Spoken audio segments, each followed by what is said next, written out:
سورۃ القلم۔ بسم اللہ الرحمن الرحیم۔ نون والقلم وما يسطرون ما أنت بنعمة ربك بمجنون وإن لك لأجرا غير ممنون وإنك لعلى خلق عظيم فستبصر ويبصرون بأيكم المفتون إن ربك هو أعلم بمن ضل عن سبيله وهو أعلم بالمهتدين۔ سورۃ القلم مکی سورت ہے۔ بسم اللہ الرحمن الرحیم۔ نون والقلم وما يسطرون ما انت بنعمت ربك بمجنون وان لك لاجرا غیر ممنون وانك لعلى خلق عظیم۔ نون حروف مقطعات میں سے ہے۔ قسم ہے قلم کی اور اس چیز کی جسے لکھنے والے لکھ رہے ہیں۔ اللہ سبحانہ وتعالیٰ نے سب سے پہلے قلم کی تخلیق کی۔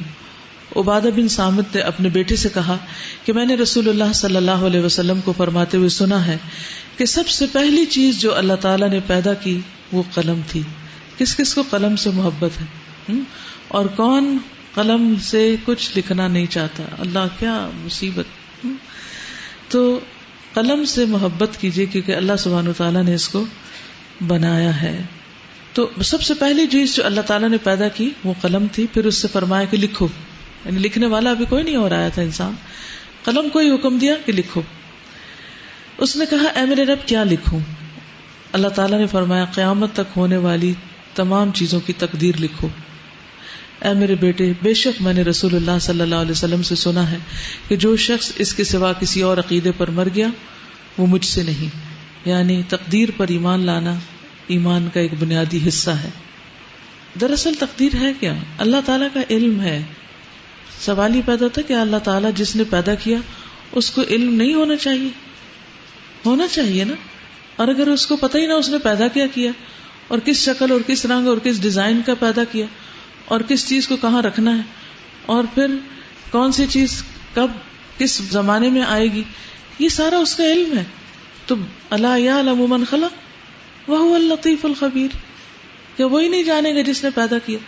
تو یہ تو اس کے لیے ایک لازمی چیز ہے کہ جس کو ہم الہ مانتے ہیں اور جس کو ہم خالق اور رب مانتے ہیں اس کو العلیم بھی مانے، الحکیم بھی مانے، القدیر بھی مانے، کیونکہ اسی نے سب کچھ بنایا ہے اور اسی کی طرف سب کچھ لوٹ رہا ہے، اور اس نے جو کچھ بنایا ہے درست اندازے کے ساتھ بنایا ہے، صحیح طور پر بنایا ہے اور کسی پر ظلم کرنے والا نہیں۔ یعنی ایک اور چیز آپ جان رکھیے کہ جہاں اللہ تعالیٰ خالق مالک اور مدبر ہے وہاں وہ بندوں پر ظلم نہیں کرتا۔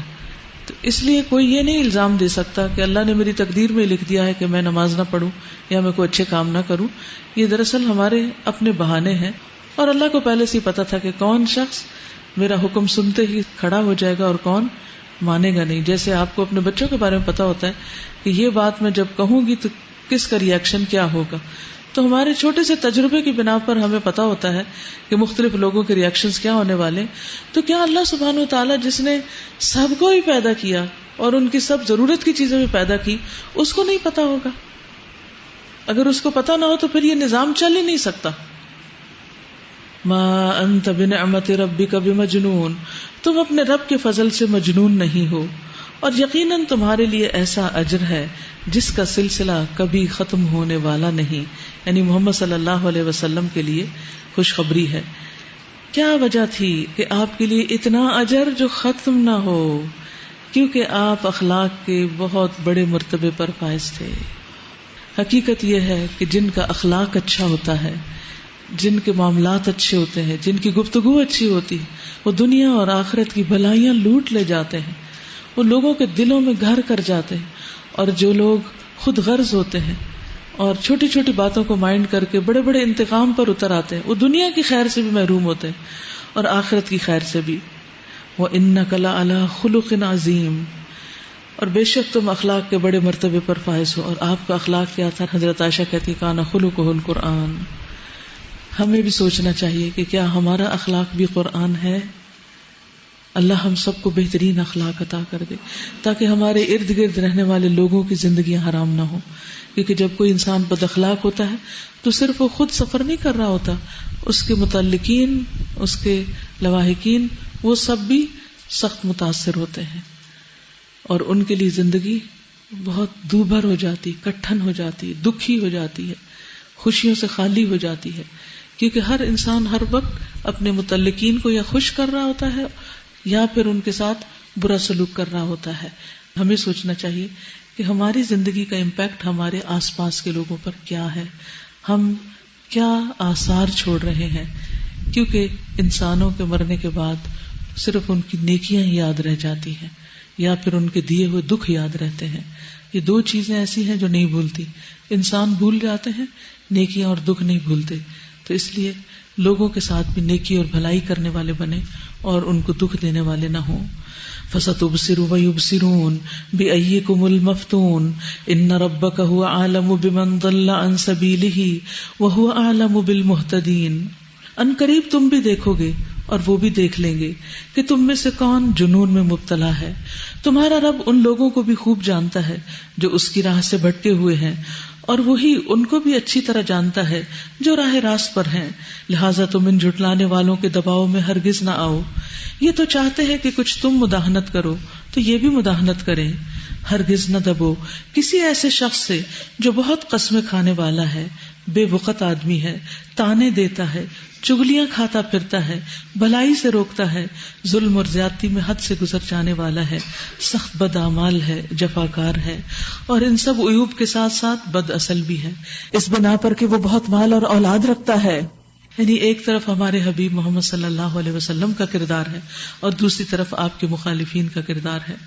ایک مخصوص شخصیت کی نقشہ کشی کی گئی، نام نہیں دیا گیا، لیکن کس لیے یہ سب کچھ بتا دیا گیا تاکہ ہم سب اپنا اپنا جائزہ بھی لے لیں کہ ہم کس کیٹیگری میں پورے آتے ہیں. یعنی کیا واقعی ہم اللہ سبحانہ و تعالیٰ کے محبوب بندوں کی کیٹیگری میں ہیں، یا جو دین کے مخالف ہیں اور بد اخلاق اور بدتمیز قسم کے لوگ ہیں، ان جیسی عادات ہم نے اپنائی ہیں. کیونکہ انسان انہی کے ساتھ ہوگا جن سے محبت کرتا ہوگا. جب ہماری آیات اس کو سنائی جاتی ہیں تو کہتا ہے یہ اگلے وقتوں کے افسانے ہیں. یعنی بد اخلاق ہونے کے ساتھ ساتھ بے ایمان بھی ہے کہ اس کو اللہ تعالیٰ کی بھیجی ہوئی اس کتاب پر یقین نہیں. ان قریب ہم اس کی سونڈ پر داغ لگائیں گے. ہم نے ان اہل مکہ کو اسی طرح آزمائش میں ڈالا ہے جس طرح ایک باغ کے مالکوں کو آزمائش میں ڈالا. یہاں ایک کہانی بتائی گئی ہے اور اس سے ہمیں سبق سیکھنا ہے. جب انہوں نے قسم کھائی کہ صبح سویرے ضرور اپنے باغ کے پھل توڑیں گے، اور وہ کوئی استثناء نہیں کر رہے تھے، نہیں یقینی بات کر رہے تھے کہ اب تو پھل پک گیا، اب ہم نہیں توڑنا ہے. رات کو وہ سوئے پڑے تھے کہ تمہارے رب کی طرف سے ایک بلا اس باغ پر پھر گئی اور اس کا حال ایسا ہو گیا جیسے کٹی ہوئی فصل ہو. آپ یہ آزما کر دیکھ لیجئے کہ جب آپ بخل کرتے ہیں، جب آپ خیر کو لوگوں سے روکتے ہیں تو اس وقت کیا ہوتا ہے، وہ خیر آپ سے بھی چھن جاتی ہے، اگر پوری نہیں تو اس کا کچھ حصہ. لکھ لیجئے یہ بات کہ خیر روکنے والے خیر سے محروم ہو جاتے ہیں، خیر سے خالی ہو جاتے ہیں، خواہ کلی طور پر یا جزوی طور پر. اب ہوا کیا، رات کو وہ سوئے پڑے تھے کہ تمہارے رب کی طرف سے ایک بلا اس باغ پر پھر گئی اور اس کا ایسا حال ہو گیا جیسے کٹی ہوئی فصل ہو. صبح ان لوگوں نے ایک دوسرے کو پکار کر کہا کہ اگر پھل توڑنے ہیں تو سویرے سویرے اپنی کھیتی کی طرف نکل چلو. چنانچہ وہ چل پڑے اور آپس میں چپکے چپکے کہتے جاتے تھے کہ آج کوئی مسکین تمہارے پاس باغ میں نہ آنے پائے. وہ کچھ نہ دینے کا فیصلہ کیے ہوئے صبح سویرے جلدی جلدی اس طرح وہاں گئے جیسے کہ وہ پھل توڑنے پر قادر ہیں. یعنی انسان سمجھتا ہے اس کا مال اس کی ملکیت ہے، وہ جیسے چاہے اس کو استعمال کرے، اور یہ نہیں پتا کہ ناشکری کی وجہ سے اور اللہ تعالیٰ کی نافرمانی اور خصوصاً بندوں سے خیر روکنے کی وجہ سے اس کا حال کیا ہوگا. مگر جب باغ کو دیکھا تو کہنے لگے ہم راستہ بھول گئے ہیں. نہیں، بلکہ ہم محروم رہ گئے ہیں. یعنی ہمارا باغ ہی جل گیا ہے. سمجھ آ گئی ان کو. ان میں سے جو سب سے بہتر تھا اس نے کہا میں نے تم سے کہا نہ تھا کہ تم تسبیح کیوں نہیں کرتے. پھر آپ دیکھیے تسبیح کی اہمیت کہ اس نے کہا میں نے کہا نہ تھا کہ تم تسبیح کیوں نہیں کرتے. وہ پکار اٹھے پاک ہے ہمارا رب، واقعی ہم گناہگار تھے. پھر ان میں سے ہر ایک دوسرے کو ملامت کرنے لگا. آخر کو انہوں نے کہا افسوس ہمارے حال پر، بے شک ہم سرکش ہو گئے تھے. بعید نہیں کہ ہمارا رب ہمیں بدلے میں اس سے بہتر باغ عطا فرمائے. ہم اپنے رب کی طرف رجوع کرتے ہیں. تو اس میں بہت بڑا عبرت کا سامان ہے، بہت بڑی نصیحت ہے ہم سب کے لیے. کیا کہ جو نعمتیں اللہ نے ہم کو دی ہیں انہیں ہم دوسروں کے ساتھ شیئر کرتے رہیں. حضرت اسماء کو نبی صلی اللہ علیہ وسلم نے فرمایا تھا لا تو کی فیو کا علیہ کی، تم مت روکنا ورنہ تم سے روک لیا جائے گا. یعنی اگر تم خیر کو دوسروں سے روکو گی تو خیر تم سے روک لی جائے گی. ایسا ہوتا ہے عذاب، اور آخرت کا عذاب اس سے بھی بڑا ہے. لو کانوا یعلمون، کاش وہ جانتے ہوتے. ان للمتقین عند ربہم جنات النعیم، یقیناً اللہ سے ڈرنے والوں کے لیے ان کے رب کے ہاں نعمت بھری جنتیں ہیں. کیا ہم فرما برداروں کا حال مجرموں کا سا کر دیں؟ تم لوگوں کو کیا ہو گیا ہے؟ تم کیسے حکم لگاتے ہو؟ کیا تمہارے پاس کوئی کتاب ہے جس میں تم یہ پڑھتے ہو کہ ضرور تمہارے لیے وہاں وہی کچھ ہے جو تم اپنے لیے پسند کرتے ہو؟ یا پھر کیا تمہارے لیے روز قیامت تک ہم پر کچھ عہد و پیمان ثابت ہے کہ تمہیں وہی کچھ ملے گا جس کا تم حکم لگاؤ، تم فیصلہ کرو؟ ان سے پوچھو تم میں سے کون اس کا ضامن ہے، یا پھر ان کے ٹھہرائے ہوئے کچھ شریک ہیں جنہوں نے اس کا ذمہ لیا ہو. یہ بات ہے تو لائیں اپنے شریکوں کو اگر یہ سچے ہیں. یوم یکشف عن ساق ویدعون الی السجود فلا یستطیعون، تو جس روز پنڈلی کھول دی جائے گی اور لوگوں کو سجدہ کرنے کے لیے بلایا جائے گا تو یہ لوگ سجدہ نہ کر سکیں گے. ان کی نگاہیں نیچی ہوں گی، ذلت ان پر چھا رہی ہوگی. یہ جب صحیح سالم تھے تو اس وقت انہیں سجدے کے لیے بلایا جاتا تھا اور یہ سجدے سے انکار کرتے تھے. جو لوگ دنیا میں نماز نہیں پڑھتے، سجدہ نہیں کرتے، وہ قیامت کے دن بھی سجدے سے محروم رہیں گے. سجدہ کر سکنا، سجدہ کرنے کے قابل ہونا، یہ بھی اللہ تعالیٰ کی بڑی نعمت ہے. اس پر بھی شکر گزار ہوا کریں کہ اللہ تعالیٰ نے میرے اعضاء کو صحیح سلامت کیا ہے کہ میں نیچے جھک سکتی ہوں، نیچے اتر کے بیٹھ سکتی ہوں، نیچے پیشانی زمین پہ رکھ سکتی ہوں. کیونکہ کتنے ہی لوگ ہیں کہ جو اس صلاحیت سے محروم ہو چکے ہیں، وہ ترستے ہیں لیکن وہ ایسا کر نہیں پاتے. قیامت کے دن کیا حال ہوگا؟ رسول اللہ صلی اللہ علیہ وسلم نے فرمایا قیامت کے دن جب محمد صلی اللہ علیہ وسلم اور ان کی امت باقی رہ جائے گی، اللہ تعالیٰ اپنی صورت میں ان کے پاس تشریف لائے گا اور فرمائے گا تمہیں کیا ہے، تم کیوں نہیں جا رہے جیسے اور لوگ اپنے اپنے معبودوں کے ساتھ جا رہے ہیں. وہ کہیں گے ہمارا جو معبود ہے ہم اسے دیکھ نہیں رہے، کیونکہ حکم ہوگا کہ ہر کوئی اپنے معبود کے ساتھ چلا جائے. تو اللہ تعالیٰ پوچھیں گے کہ تم لوگ کیوں نہیں جا رہے امت محمد کو؟ کہیں گے ہمارا معبود نظر نہیں آ رہا. بس اللہ تعالیٰ فرمائے گا کیا جب تم اسے دیکھ لو گے تو پہچان لو گے؟ وہ کہیں گے ہمارے اور اس کے درمیان ایک علامت اور نشانی ہے، جب ہم اسے دیکھ لیں گے تو ہم اس کو پہچان لیں گے. بس وہ فرمائے گا وہ علامت کیا ہے؟ تو وہ کہیں گے کہ وہ اپنی پنڈلی کھولے گا. بس اس وقت وہ اپنی پنڈلی کھولے گا تو ہر شخص اس حال میں گر جائے گا کہ زمین سے لگ جائے گا پہچانتے ہی. اور وہ قوم باقی رہ جائے گی جس کی پیٹھیں گائے کے سینگوں کی طرح سخت ہو جائیں گی. وہ سجدہ کرنے کا ارادہ کریں گے لیکن سجدہ نہ کر سکیں گے، جبکہ ان کو سجدے کی طرف صحیح سلامت حالت میں بلایا جاتا تھا.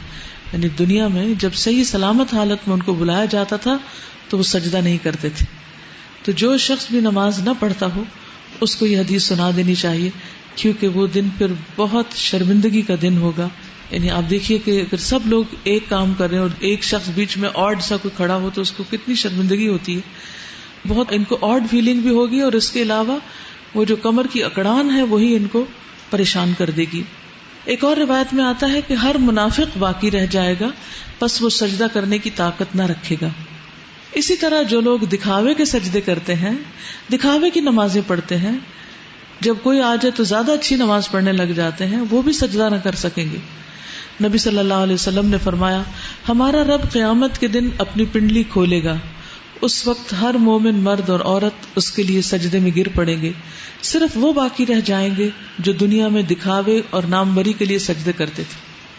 جب وہ سجدہ کرنا چاہیں گے تو ان کی پیٹھ تختہ ہو جائے گی، اکڑ جائے گی، سجدہ نہ کر پائیں گے۔ فَذَرْنِي وَمَن يُكَذِّبُ بِهَذَا الْحَدِيثِ، پس اے نبی صلی اللہ علیہ وسلم تم اس کلام کے جھٹلانے والوں کا معاملہ مجھ پر چھوڑ دو، ہم ایسے طریقے سے ان کو بتدریج تباہی کی طرف لے جائیں گے کہ ان کو خبر بھی نہ ہوگی۔ میں ان کی رسی دراز کر رہا ہوں، میری چال بڑی زبردست ہے۔ کیا تم ان سے کوئی اجر طلب کر رہے ہو کہ یہ اس چٹی کے بوجھ تلے دبے جا رہے ہوں؟ کیا ان کے پاس غیب کا علم ہے جسے یہ لکھ رہے ہوں؟ بس اپنے رب کا فیصلہ صادر ہونے تک صبر کرو، اور مچھلی والے یونس علیہ السلام کی طرح نہ ہو جاؤ جب اس نے پکارا تھا اور وہ غم سے بھرا ہوا تھا۔ اگر اس کے رب کی مہربانی اس کے شامل حال نہ ہوتی تو وہ مذموم ہو کر چٹیل میدان میں پھینک دیا جاتا۔ آخر کار اس کے رب نے اسے برگزیدہ فرما لیا اور اسے صالح بندوں میں شامل کر لیا۔ یعنی اس سے یہ پتہ چلتا ہے کہ اگر کوئی شخص آج تک کوئی بھی اللہ کا حکم نہیں مانتا رہا تو اسے بھی یونس علیہ السلام کی طرح کیا کرنا چاہیے؟ توبہ کر لینا چاہیے اور اللہ کی تسبیح کرنی چاہیے۔ یہاں بھی آپ دیکھیے کہ آیت کریمہ کو تسبیح بتایا گیا ہے۔ وَإِن يَكَادُ الَّذِينَ كَفَرُوا لَيُزْلِقُونَكَ بِأَبْصَارِهِمْ لَمَّا سَمِعُوا الذِّكْرَ وَيَقُولُونَ إِنَّهُ لَمَجْنُونٌ وَمَا هُوَ إِلَّا ذِكْرٌ لِّلْعَالَمِينَ۔ جب یہ کافر لوگ کلام نصیحت یعنی قرآن سنتے ہیں تو تمہیں ایسی نظروں سے دیکھتے ہیں گویا تمہارے قدم اکھاڑ دیں گے، اور کہتے ہیں یہ ضرور دیوانہ ہے، حالانکہ یہ تو سارے جہان والوں کے لیے ایک نصیحت ہے۔ یعنی اگر نبی صلی اللہ علیہ وسلم اللہ تعالیٰ کی حفاظت میں نہ ہوتے تو ان کفار کی نظر بد آپ کو نقصان دیتی، لیکن اللہ تعالیٰ نے اپنے حبیب کو اپنے ایک خاص مشن کے لیے بھیجا اور اس کے ساتھ ساتھ ان کی حفاظت بھی کی ہر طرح کے شر سے۔ سب سے زیادہ دنیا میں آپ کے دشمن پائے گئے، لیکن ان میں سے کچھ تو دوست بن گئے اور کچھ سرنگوں ہو گئے، اور کچھ کو اللہ سبحانہ وتعالیٰ نے اپنی رحمت کے ساتھ اس طرح پکڑا کہ انہوں نے نبی صلی اللہ علیہ وسلم کو کوئی تکلیف نہ دی یا دینے کے قابل نہ رہے۔ تو اللہ کا وعدہ ہے ان تنصروا اللہ ینصرکم، اگر تم اللہ کے دین کی مدد کرو گے اللہ تمہاری مدد کرے گا۔ اس لیے اگر ہم چاہتے ہیں کہ ہماری حفاظت ہو تو ہمیں پھر ایسا کرنا ہوگا، یعنی اللہ کے دین کے لیے کچھ نہ کچھ کرتے رہنا ہوگا۔ سورۃ الحاقہ۔ بسم اللہ الرحمن الرحیم۔ الحاقۃ ما الحاقۃ، اما ثمود فأهلكوا بالطاغیہ واما عاد فأهلكوا بريح صرصر عاتیہ سخرها عليهم 7 ليال و8 أيام حسوما فترى القوم فيها صرعا كأنهم أعجاز نخل خاوية۔ سورۃ الحاقہ مکی سورت ہے۔ بسم اللہ الرحمن الرحیم۔ الحاقۃ ما الحاقہ وما ادراک ما الحاقہ کذبت ثمود وعاد بالقارعہ۔ حق ہونے والی وہ کیا ہے جو حق ہونے والی ہے، اور تم کیا جانو کہ وہ کیا ہے جو حق ہونے والی ہے، ثابت ہونے والی ہے، ہو کر رہنے والی ہے۔ سمود اور عاد نے اچانک ٹوٹ پڑنے والی آفت کو جھٹلایا، یعنی اللہ کے عذاب کو، آخرت کو، یعنی دنیا میں بھی جو آنے والے عذاب ہیں اور کھڑکا دینے والی آخرت کا جو دن ہے اس کا بھی انہوں نے انکار کیا۔ فَأَمَّا ثَمُودُ فَأُهْلِكُوا بِالطَّاغِيَةِ، تو سمود ایک سخت حادثے میں ہلاک کر دیے گئے، اور عاد ایک بڑی شدید طوفانی آندھی سے تباہ کیے گئے۔ اللہ تعالیٰ نے اس کو مسلسل 7 رات اور 8 دن ان پر مسلط رکھا، تیز ہوا اور 1 ویک کے لیے ان پر چلتی ہی رہی۔ تم وہاں ہوتے تو دیکھتے کہ وہ وہاں اس طرح پچھڑے پڑے ہیں جیسے وہ کھجور کے بوسیدہ تنے ہوں۔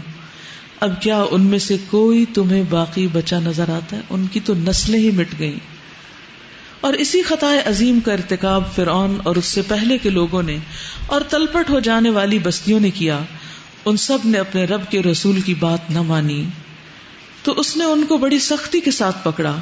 جب پانی کا طوفان حد سے گزر گیا تو ہم نے تم کو کشتی میں سوار کر دیا تھا تاکہ اس واقعے کو تمہارے لیے ایک سبق آموز یادگار بنا دیں اور یاد رکھنے والے کان اس کی یاد محفوظ رکھیں.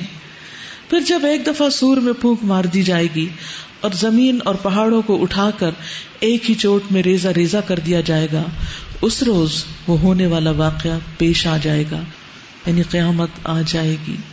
اس دن آسمان پھٹے گا اور اس کی بندش ڈھیلی پڑ جائے گی. فرشتے اس کے اطراف و جوانب میں ہوں گے. 8 فرشتے اس روز تیرے رب کا عرش اپنے اوپر اٹھائے ہوئے ہوں گے. وہ دن ہوگا جب تم پیش کیے جاؤ گے اللہ کے حضور. تمہارا کوئی راز چھپا نہ رہ جائے گا، کوئی بھی سیکرٹ نہ رہ جائے گا. اس وقت جس کا نامہ اعمال اس کے سیدھے ہاتھ میں دیا جائے گا، وہ کہے گا لو دیکھو پڑھو میرا نامہ اعمال، میں سمجھتا تھا مجھے ضرور اپنا حساب ملنے والا ہے. یعنی جو شخص حساب کی فکر کرے گا اسی کو نامہ اعمال دائیں ہاتھ میں دیا جائے گا. پس وہ دل پسند عیش میں ہوگا، عالی مقام جنت میں، جس کے پھلوں کے گچھے جھکے پڑ رہے ہوں گے.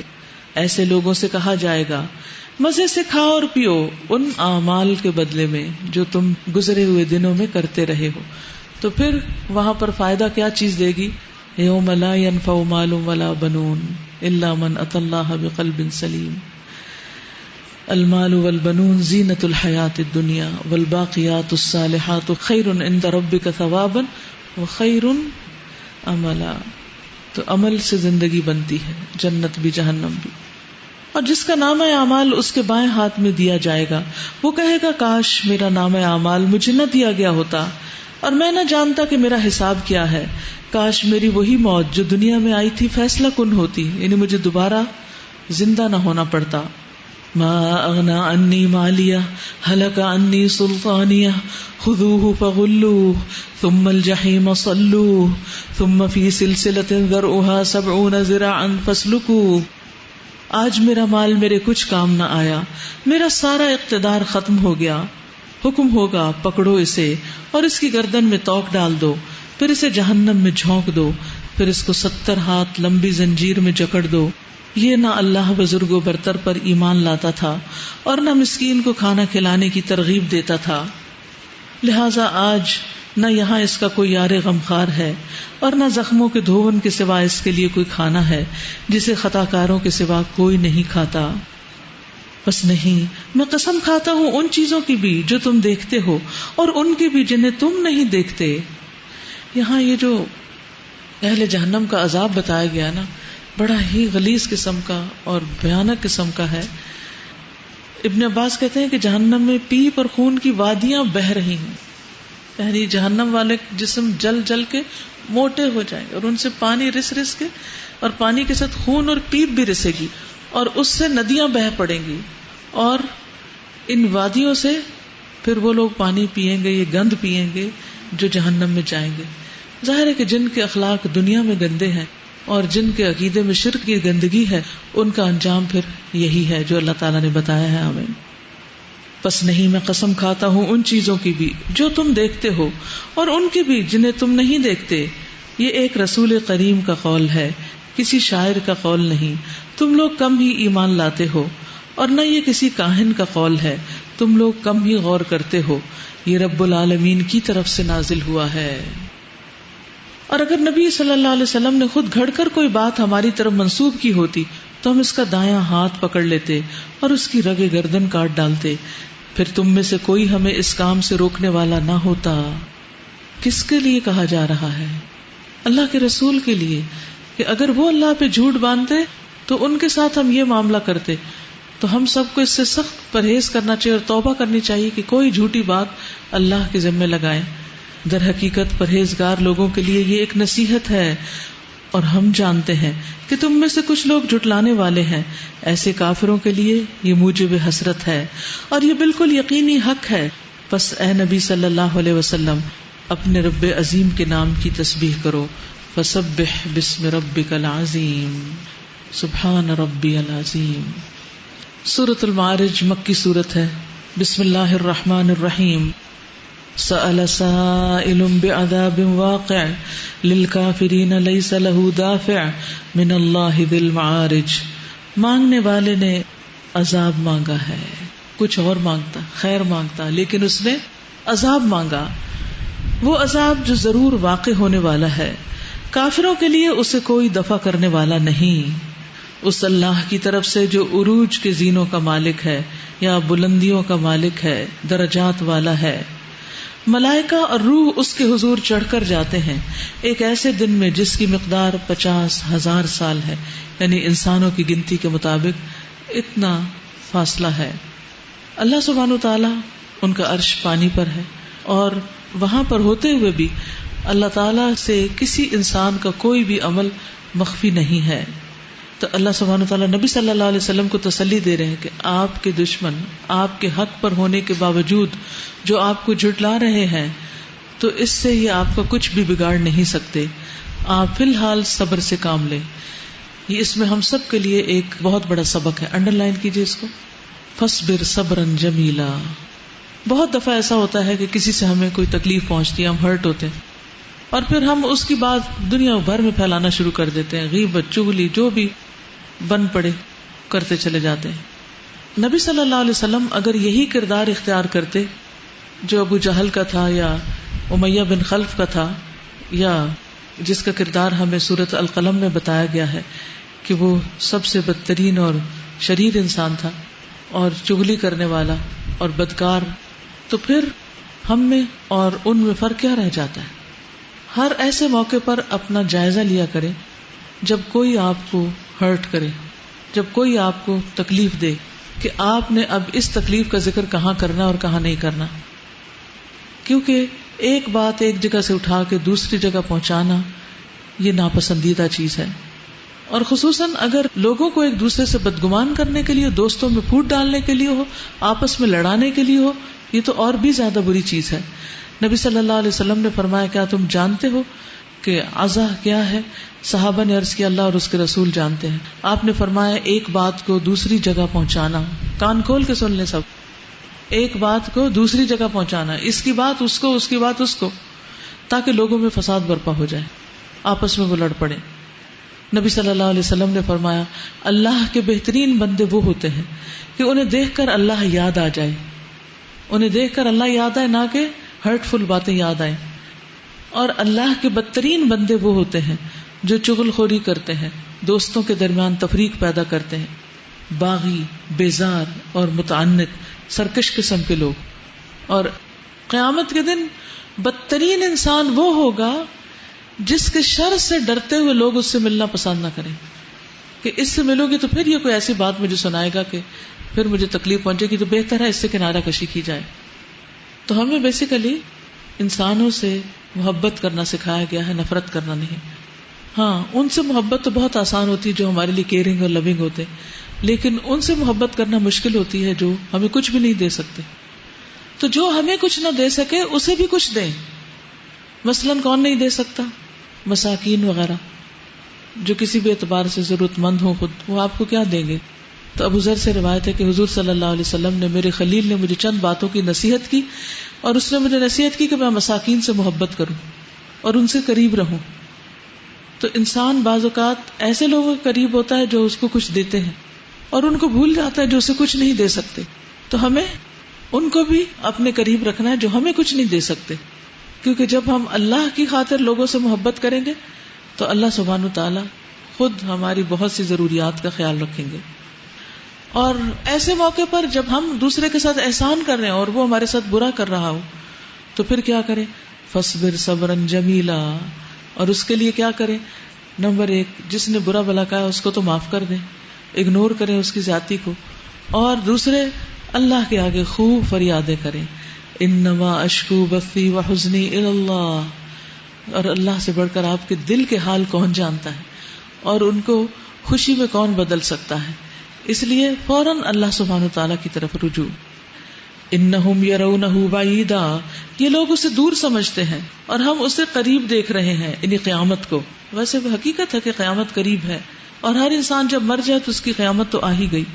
وہ عذاب اس روز ہوگا جب آسمان پگھلی ہوئی چاندی کی طرح ہو جائے گا اور پہاڑ رنگ برنگ کے دنکے ہوئے اون جیسے ہو جائیں گے، یعنی فاسٹ کلرز ہو جائیں گے، اور کوئی جگری دوست اپنے جگری دوست کو نہ پوچھے گا، حالانکہ وہ ایک دوسرے کو دکھائے جائیں گے۔ کوئی فرینڈ کسی فرینڈ کو کچھ فائدہ نہ دے سکے گا، حالانکہ وہ ایک دوسرے کو دکھائے جائیں گے۔ مجرم چاہے گا کہ اس دن کے عذاب سے بچنے کے لیے اپنی اولاد کو، اپنی بیوی کو، اپنے بھائی کو، اپنے قریب ترین خاندان کو جو اسے پناہ دینے والا تھا، اور روئے زمین کے سب لوگوں کو فدیے میں دے دے، سب کو جہنم میں جھونک دے اپنے آپ کو جہنم سے بچانے کے لیے۔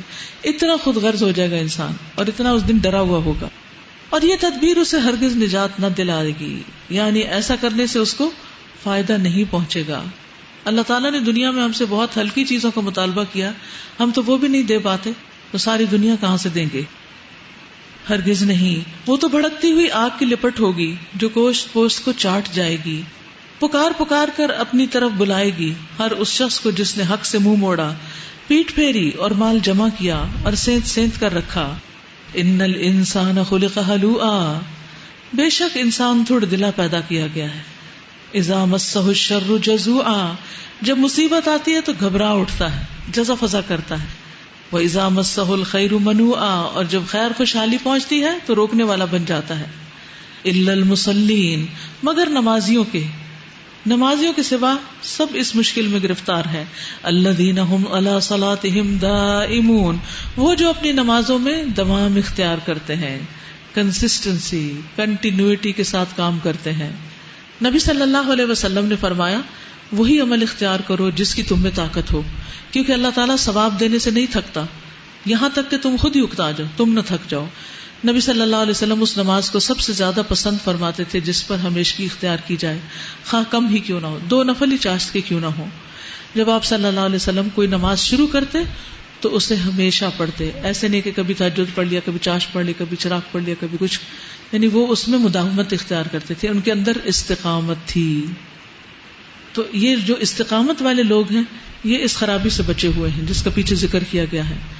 الذین هم علی صلاتہم دائمون، مگر وہ لوگ اس عیب سے بچے ہوئے ہیں جو نماز پڑھنے والے ہیں اور جو اپنی نماز کی ہمیشہ پابندی کرتے ہیں، جن کے بالوں میں سائل اور محروم کا ایک مقرر حق ہے، جو روز جزا کو برحق مانتے ہیں، جو اپنے رب کے عذاب سے ڈرتے ہیں، کیونکہ ان کے رب کا عذاب ایسی چیز نہیں جس سے کوئی بے خوف نہ ہو، ڈرے نہ، جو اپنی شرمگاہوں کی حفاظت کرتے ہیں بجز اپنی بیویوں یا اپنی مملوکہ عورتوں کے، کہ جن سے محفوظ نہ رکھنے میں ان پر کوئی ملامت نہیں ہے، البتہ جو اس کے علاوہ کچھ اور چاہیں وہی حد سے تجاوز کرنے والے ہیں، جو اپنی امانتوں کی حفاظت اور اپنے عہد کا پاس رکھتے ہیں، جو اپنی گواہیوں میں راست بازی پر قائم رہتے ہیں، اور جو اپنی نماز کی حفاظت کرتے ہیں، یہ لوگ عزت کے ساتھ جنت کے باغوں میں رہیں گے۔ تو اس سے کیا پتہ چلتا ہے کہ یہ اچھا اخلاق جو ہے جس کے اندر ہوگا وہ جنت میں رہے گا۔ نبی صلی اللہ علیہ وسلم جب آپ کے پاس کسی کو کچھ دینے کے لیے نہیں ہوتا تھا تو بعض اوقات ادھار لے کر دے دیتے تھے۔ اسی طرح ہمارے مال میں دوسروں کا حق ہے، اس کو حق سمجھ کے دینا چاہیے، نہ کہ احسان جتا کے دینا چاہیے۔ اس پر بھی ایک حدیث ہے، ابو سعید خدری بیان کرتے ہیں کہ ہم ایک سفر میں رسول اللہ صلی اللہ علیہ وسلم کے ساتھ تھے کہ ایک آدمی اپنی اونٹنی پر آیا، اسے دائیں بائیں گھمانے لگا، تو آپ نے فرمایا جس کے پاس کوئی زائد سواری ہو وہ اس شخص کو دے دے جس کے پاس سواری نہ ہو، اور جس کے پاس کھانے پینے کی کوئی چیز زیادہ ہو وہ اس کو دے دے جس کے پاس توشہ نہ ہو۔ آپ صلی اللہ علیہ وسلم کے اس ارشاد سے ہم نے یہ سمجھا کہ ہمارے زائد اموال میں ہمارا اپنا کوئی حق نہیں، وہ سارا دائیں بائیں والوں کے لیے ہے، یعنی سائل اور محروم کے لیے، جو سوالی بھی ہو اور محروم بھی ہو۔ جو اپنی امانتوں کی حفاظت اور اپنے عہد کا پاس رکھتے ہیں، جو اپنی گواہیوں میں راہ راست پر قائم رہتے ہیں، جو اپنی نماز کی حفاظت کرتے ہیں، یہ لوگ عزت کے ساتھ جنت کے باغوں میں رہیں گے۔ پس اے نبی صلی اللہ علیہ وسلم، کیا بات ہے کہ یہ منکرین دائیں اور بائیں سے گروہ در گروہ تمہاری طرف دوڑے چلے آ رہے ہیں؟ کیا ان میں سے ہر ایک یہ لالچ رکھتا ہے کہ وہ نعمت بھری جنت میں داخل کر دیا جائے؟ ہرگز نہیں، ہم نے جس چیز سے ان کو پیدا کیا ہے اسے یہ خود جانتے ہیں۔ بس نہیں، میں قسم کھاتا ہوں مشرقوں اور مغربوں کے مالک کی، ہم اس پر قادر ہیں کہ ان کی جگہ ان سے بہتر لوگ لے آئیں، اور ہم میں سے کوئی بازی لے جانے والا نہیں، لہٰذا انہیں اپنی بیہودہ حرکتوں، باتوں اور اپنے فعل میں پڑا رہنے دو، یہاں تک کہ یہ اپنے اس دن کو پہنچ جائیں جس کا ان سے وعدہ کیا جا رہا ہے. یہ جب اپنی قبروں سے نکل کر اس طرح دوڑے جا رہے ہوں گے جیسے اپنے بتوں کے استھانوں کی طرف جاتے ہیں. ان کی نگاہیں جھکی ہوئی ہوں گی اور ذلت ان پر چھا رہی ہوگی. وہی دن ہے جس کا ان سے وعدہ کیا جاتا ہے. یعنی اس دن کہا جائے گا کہ وہ دن ہے جس کے بارے میں تمہیں بتایا گیا تھا, وعدہ کیا گیا تھا کہ اچھا کرنے والوں کو ان کو اچھا اجر ملے گا اور برا کرنے والوں کو برا.